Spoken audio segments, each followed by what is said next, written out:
இறைவனின் பேரன்பையும் அவனது அருளையும் உணர்த்தும் சில நற்சிந்தனை வரிகள்.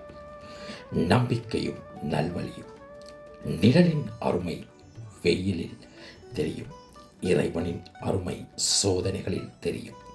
நம் வாழ்வில் வரும் துன்பங்கள் யாவும் நம்மை வீழ்த்துவதற்கு அல்ல, இறைவனின் கரங்களை நாம் இன்னும் பலமாக பற்றி கொள்ளவே. நீ இறைவனை தேடி எங்கும் அலைய வேண்டாம். உன் உள்ளத்தில் தூய்மையும் பிற உயிர்களிடத்தில் அன்பும் இருந்தால் இறைவன் அங்கேதான் குடியிருப்பான். இறைவன் ஒரு கதவை அடைத்தால் ஜன்னலை திறப்பான். இறைவன் உனக்கு ஒரு வழியை மூடினால் அதைவிடச் சிறந்த வேறொரு வழியை உனக்காக நிச்சயம் திறந்து வைப்பான். எப்போதும் அவன் மீது நம்பிக்கை வைத்துக்கொள். மன அமைதியும் சரணாகதியும். பாரத்தை எல்லாம் அவன் பாதத்தில் இறக்கி வைத்துவிடு.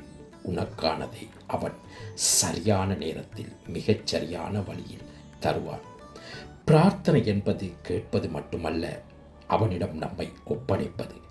நாம் கேட்பதை விட நமக்கு இது நல்லது என்பது நம்மை படைத்த இறைவனுக்கே நன்றாக தெரியும். விதைத்தவன் தண்ணீர் ஊற்றுவான், படைத்தவன் வழி நடத்துவான். நாளை என்ன நடக்குமோ என்று கவலை வேண்டாம். உன்னை இந்த உலகிற்கு அனுப்பியவன் உன்னை ஒருபோதும் கைவிட மாட்டான். அன்பே சிவம், அன்பே கடவுள். இறைவனின் மொழி மௌனம். உன் மனதை அமைதியாக்கு. அப்போதுதான் அவன் உன்னோடு பேசுவதை உன்னால் கேட்க முடியும். எமது யூடியூப் சேனலான வாய்ஸ் ஆஃப் காட் சேனலை பார்வையிட்டு எமது சேனலை சப்ஸ்கிரைப் செய்.